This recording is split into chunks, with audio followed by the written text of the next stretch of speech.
Welcome to A.U.M. We are live, and I'm your host, Kalli of Kalli Collective, a digital marketing agency designed to build relationships between financial advisors and their target audience through data-driven custom content and advertising.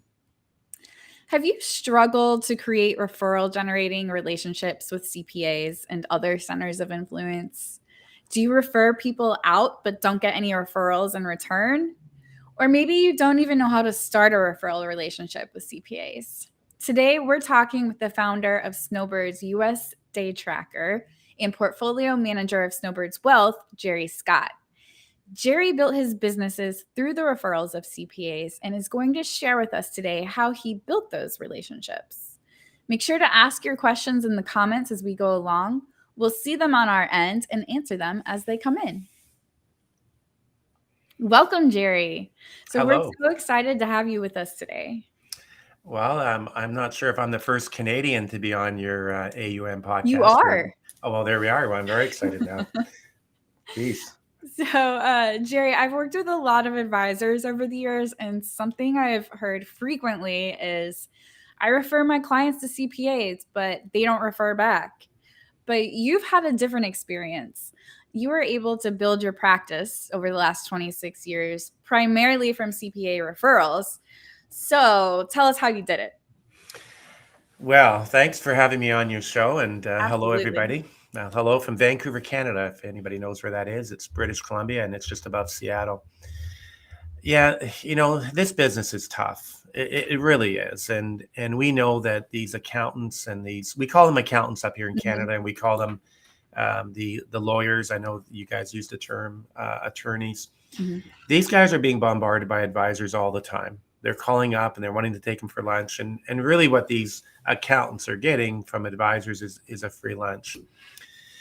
So, like as mentioned, I've been in the business for 30 years, and we had to create something that was very, very unique for these accounting firms. And we wanted to create a platform which was allowing us to really, and I'll back it up. Yeah. This thing is really about, we are a cross-border advising team, meaning we're licensed with FINRA in the States and IROC in Canada. So as Americans move up to Canada here, these Americans are restricted on who's going to manage their IRAs. Yeah. So first of all, we were able to find a very, very niche market. And then what we did is, I'm doing something that's really close to my heart, is that I travel back and forth to Maui.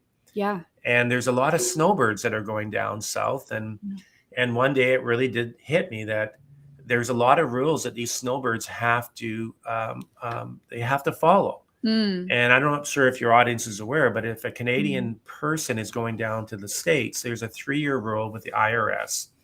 And it's basically proving you've got closer ties to Canadian ties than U.S. ties.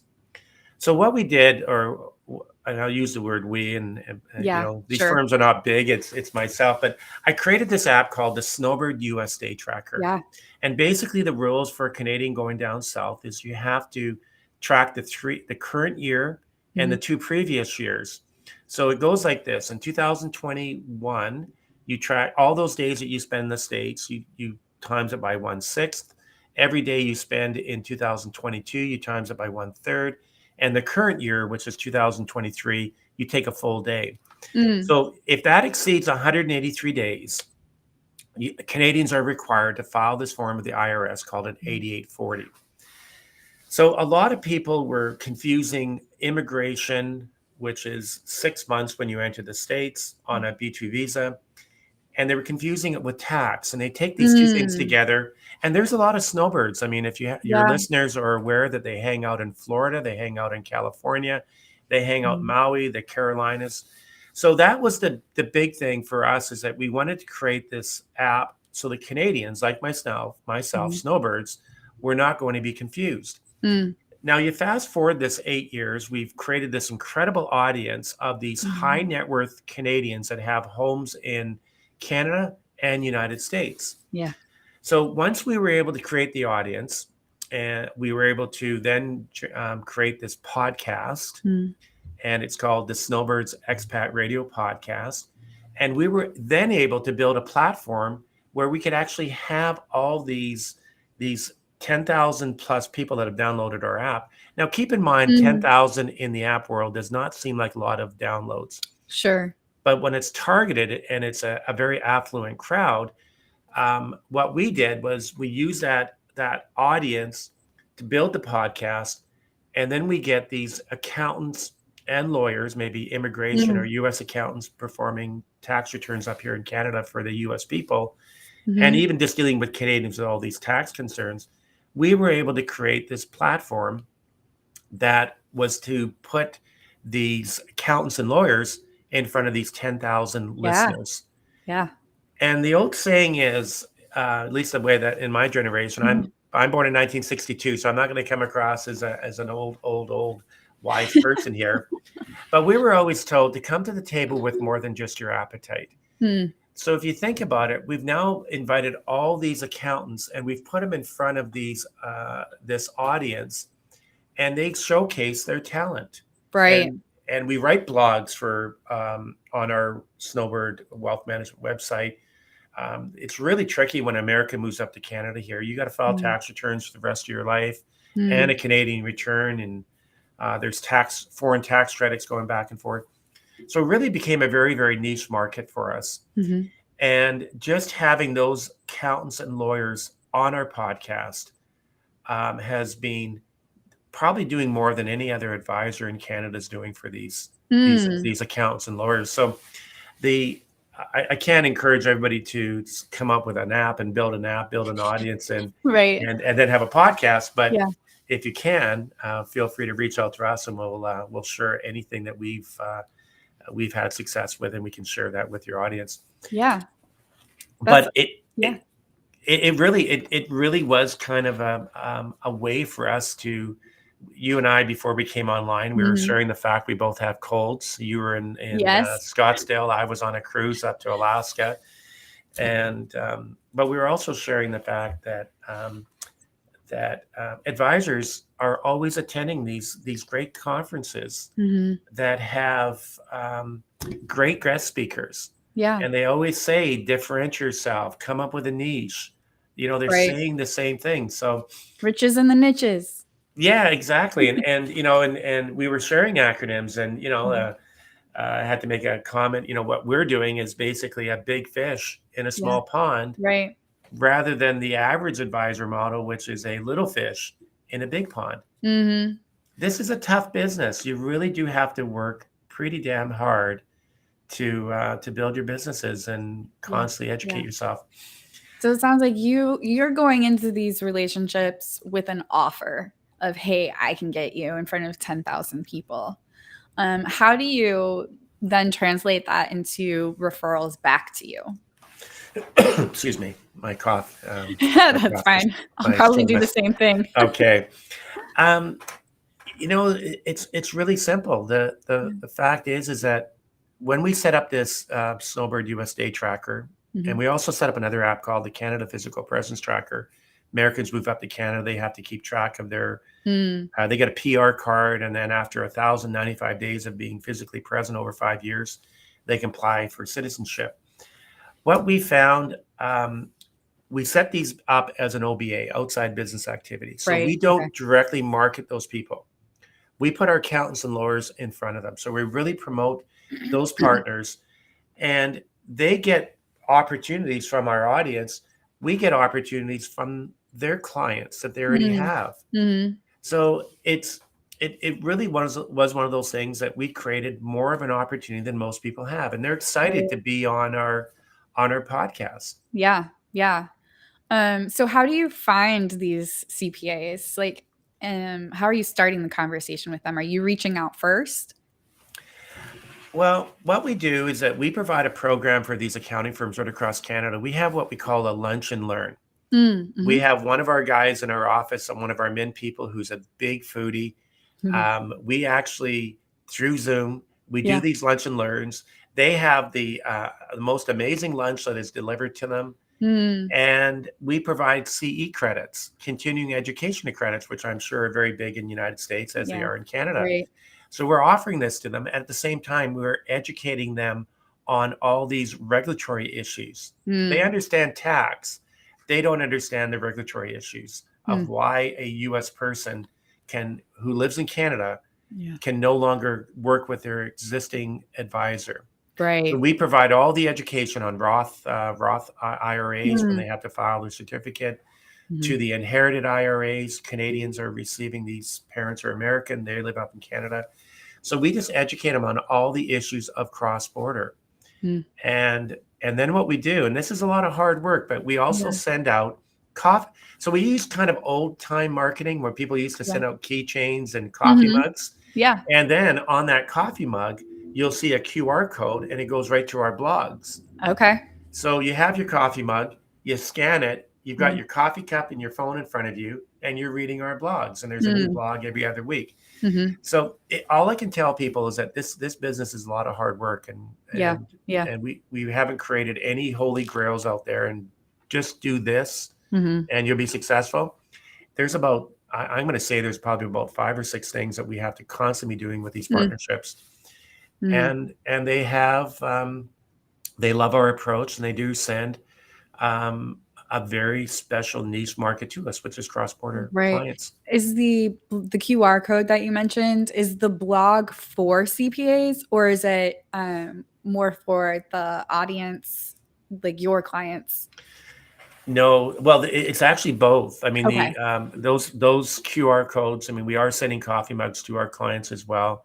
I Mhm. was just seeing if I actually had a coffee cup. I'm not a coffee drinker, so um, but yeah, we send them to the accounting firms, and that's just Mhm. a little appreciation. Yes, they got a wonderful Right. lunch, and top of it, they get the mug. Yeah. And the QR codes are so easy to create nowadays, and there's lots of service providers that will provide you with these coffee Mhm. mugs. Be careful how you wrap them and you send them to accounting firms, because these are ceramic, and they do break Yeah. with the care that couriers are taking these days to deliver things. So Or um, non-care. yeah, I was being sarcastic there, but it really is. It really does allow you to, and it's like I say, it's a lot of work. It's follow-up phone calls, Mm. it's Mhm. emails, it's Zoom calls, it's checking in. And it's amazing because you usually get 1 or 2 referrals every time you do Mm. um, a lunch and learn with these accounting firms. Yeah. Keeps you top of mind, I would imagine. How That's often ex- are you doing the lunch and learns? Is it a monthly thing? well, I know some of the advisors that play golf at our golf club probably Mhm. played about 30 rounds in the month of July and August. We had 30 lunch and learns in the month of July and Mm. August. Holy moly. So you're getting all this activity in the summer Yeah. that just continues to kind of move you along. So I am an avid golfer, but we just we've just gotten so busy with what we're doing that we So, I mean, wanted that's to. a lunch and learn, like, every day. Yeah, and this is the nice thing about living in Vancouver, is because you can do one at 9 o'clock in the morning Yeah. in Toronto.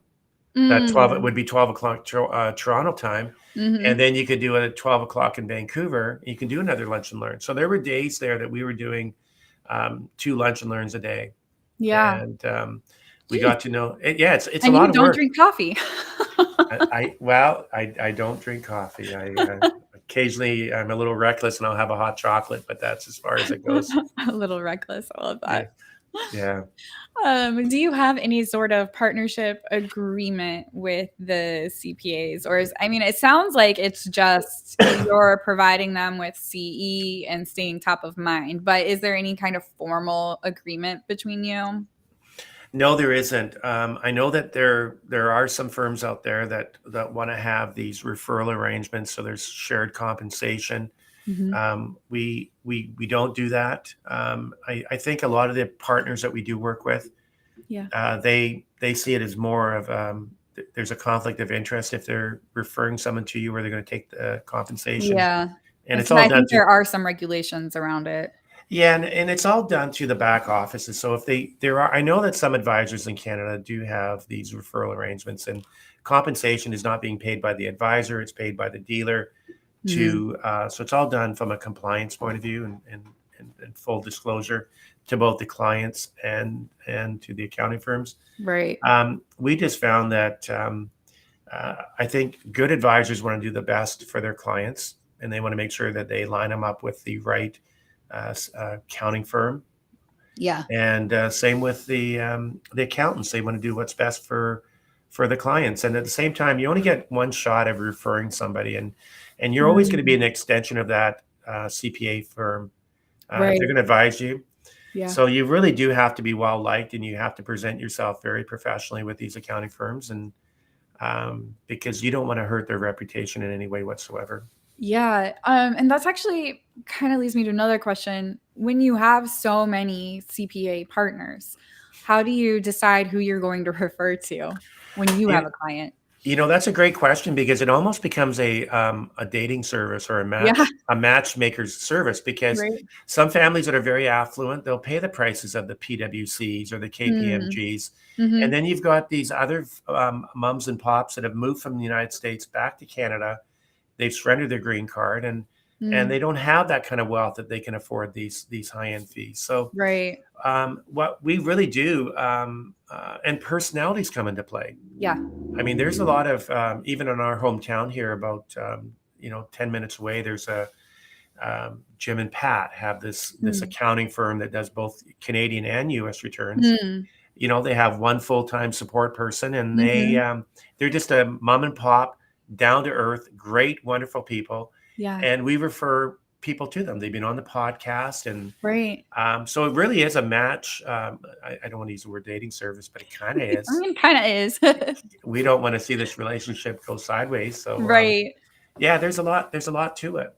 Yeah. How often are you looking for new CPAs? And what does that reach out process look like? Well, it goes to the size of our wealth management business. We Yeah. believe that we can, for what we do, with another two more support people, we're going to be able to manage. We believe that we can scale out our business. Mm. We are with the Raymond James. Snowbird Wealth Management is Mm-hmm. part of Raymond James on the independent financial services model. We can. We believe we're going to be able to scale out to about $1 billion under management. That's And awesome. yeah, Congratulations. well, we're a long ways away from we're a long ways away, but Yeah. um, so when it comes to these firms right across Canada, Yeah. um, you just have to make sure that you're referring business to these people. And Mm. so the question is, how many partners can we work with? Mm. Mm-hmm. I believe that we can work with. I think we've probably got about 15 partners now. Yeah. You'd be surprised how many people in this space that want to really grow their business. Mm. Mm-hmm. So not only are we reaching out to them, but they're reaching out to us and saying, "Hey, listen, we'd love to be on your podcast. We've Mm. heard about your Snowbird US Day Tracker."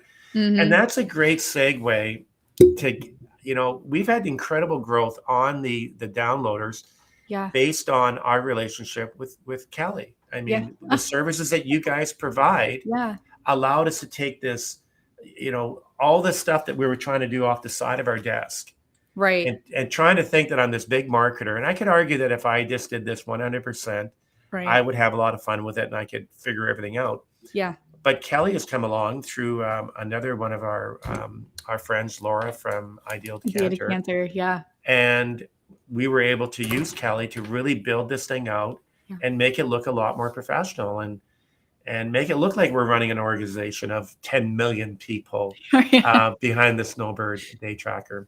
Yeah. Let me So see if I can put a link up to your website. You can keep talking, but I'll put it yes, on the so side. as long as you ask how many partners, because these partners are also on the U.S. side. We're dealing with firms out of Scottsdale. They're dealing with a lot of snowbirds. We're dealing with firms out of Maui that are dealing with a lot of snowbirds. Because remember, a snowbird that goes down and spends time in Arizona, um, they need a power of attorney if something was Mm. to happen to them. And the power of attorney that they write in British Columbia or Ontario will not work when they're in the States. So we're able to establish these relationships with all these snowbirds, and provide business to realtors, property management people, accountants, you name it, mortgage brokers, all these people in all these nesting areas. So all these people are coming back to us saying, "Hey, listen, we'd love to be on your podcast." Mm-hmm. So the partnerships will continue to grow. Snowbird is a separate entity as an outside business activity, as mentioned. But yeah, we can create a lot of partnerships and provide value to come to the table with more than just your appetite. Right. Not about us. How can we help you grow your business? Right. Um, so here's a good question. What do you think you're doing that other advisors are not? Well, I hope the last 20 minutes of it kind of answered that question. I think what we did was, I know there's a lot of marketing programs out there Yeah. for advisors. And I believe that we were able to, us, were Yeah. able to create this opportunity because it's something that I truly loved. And what I really truly loved was Vancouver is a beautiful city, 5 months of the year, 6 months of the year. Hawaii, Maui, Kanapali, and Yeah. Wailuku, and sadly Lahaina. These are all beautiful places another 6 months of the year. So as a Canadian snowbird, I just fell into something that I really loved to do. Mm. And I got to be myself and go into an area that I wanted to be. I'm Mm. not going to chase after dentists and doctors. Yes, we do have them as clients, but I'm not going to chase after these people and be something else. Right. I can't sit down with a doctor and they can talk about, they just saw 10 people and they talked about oncology and all this stuff. And I can't pretend I understand what they're going through. I can understand the wealth management side, and I can understand the tax side, incorporating. I can understand all these things. But when I'm talking to a snowbird, I'm talking to someone who loves Maui, someone who Hmm. loves Scottsdale, someone who loves the Carolinas, Florida. I'm one of them. I have a residence in Wailuku. I've Right. been Right. going there since 1981. So that not they get to know me. I can tell you everything about the restaurants there. I can tell you about the golf courses and all the people and all the rock stars that we've met over in Maui. So I'm one of them. I'm actually a very interesting person. Mm. Might not appear to be when I'm on, but when I'm talking to these people, I'm one of them, Right. and I get to be myself. So I think that's the biggest takeaway today is, other than using Kelly's services, Yeah. I think you really want to make sure that you can be yourself and find a niche that you're going to be excited about, Right. and you can be yourself in that niche. From snowshoeing to surfing. Gerry does it all. It's funny that everybody that believes when they talk about Vancouver and Canada, Yeah. they all believe that we live in igloos and it snows Yeah. 12 months of the year. And it's not, it kind of is true. It rains more than it snows up here in Oh, Vancouver. okay. Well, I We're, guess that makes sense because you're over Seattle area. we're very similar to Seattle. In fact, I Yeah. am a Seahawks fan, so Seattle is kind of, I treat as Hmm. my home team. But yeah, so that's very important in this business because Yeah. advisors, I like I say, 30 years in the business, it is a hard business. Yeah. Yeah.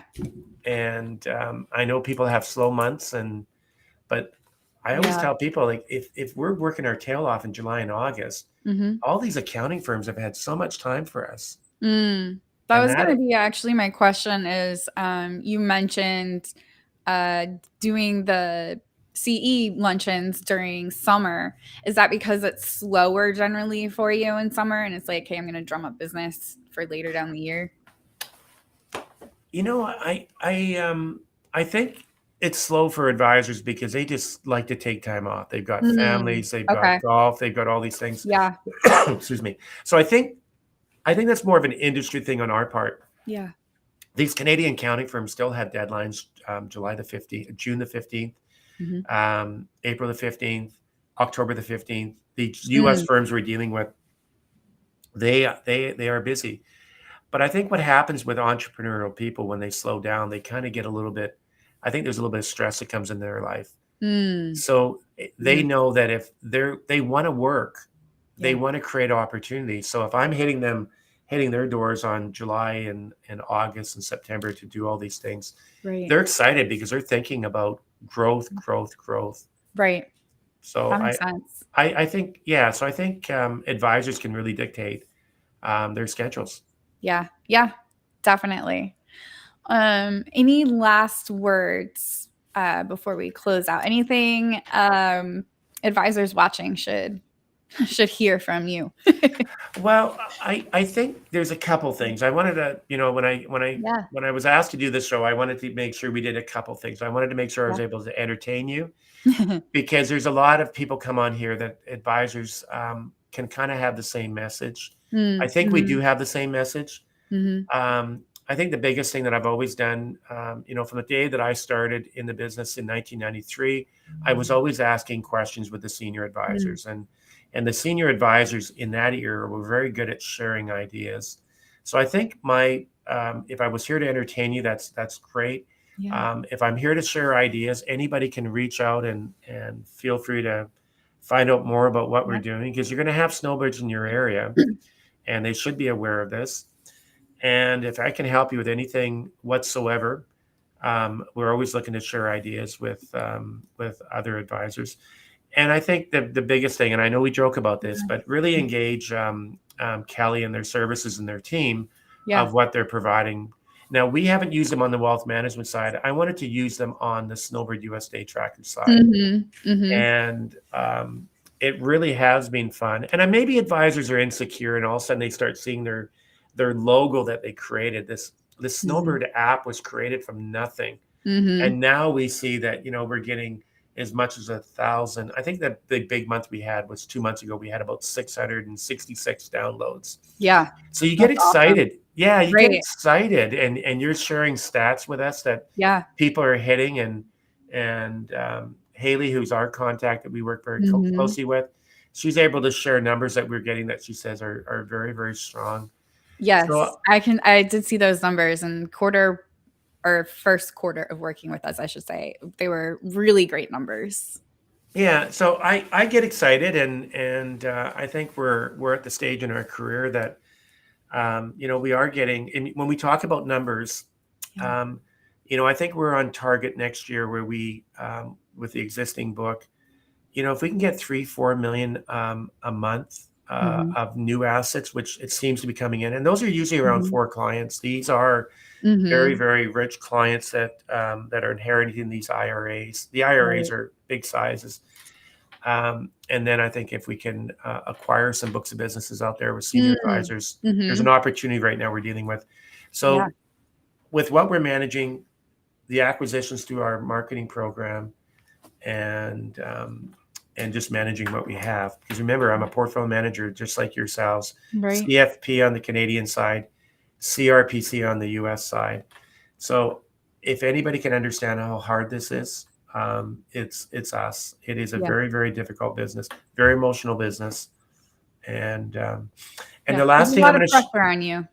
I think there's we can sum it up this way. And before we Yeah. came online, and Yeah. I heard this great acronym, and I'm just gonna add to it. Yeah.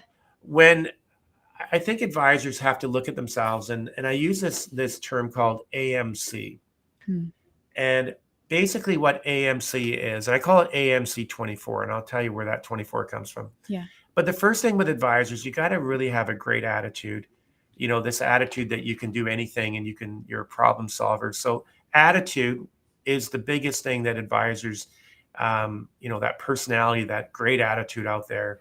I'm always apologizing to clients when I'm on the phone or on Zoom calls, because I'm sorry for being so optimistic about life, because I'm not the pessimist. So Right.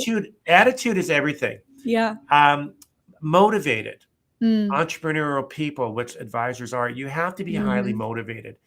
The alarm clock doesn't go off at 6:30. You wake up 5 o'clock in the morning. You're very Mm. highly motivated, and the the A.M. and C stands for committed, making sure that Mm. every designation that you can do, make sure you're doing it. You're not taking any shortcuts. Yeah. We are, like as mentioned, CFP on the Canadian side, compliance branch manager on this side, see, just everything that comes along. Portfolio manager in Canada, portfolio manager in the United States. Every course that we can do along the way, make sure we're doing it, because that shows commitment. Now, the 24, if you look at AMC 24, I say that the 24, you have to be an Mhm. 8 with attitude, a minimum of 8 on being motivated, and a minimum of 8 being committed. So I call that acronym, and it wasn't mine. I'm not smart enough to come up with that acronym, but it's called AMC 24. Yeah. And when you're looking to hire advisors or whatever the case is, that's how you want to kind of put them up against something: Mm. attitude, motivation, and commitment. Mhm. So I will I have love a that. I will have a drink of water and breathe for the first time in 30 30 minutes. minutes. Yeah, awesome. Thank you so much, Gerry, for everything that you shared and your very kind words about us. For everybody watching, please join us next month to talk about incorporating charitable causes in your marketing with David Adams of Adams Wealth Partners. Thanks for joining. And if you're not already, sign up below and get savvy at the following. Thanks for joining us.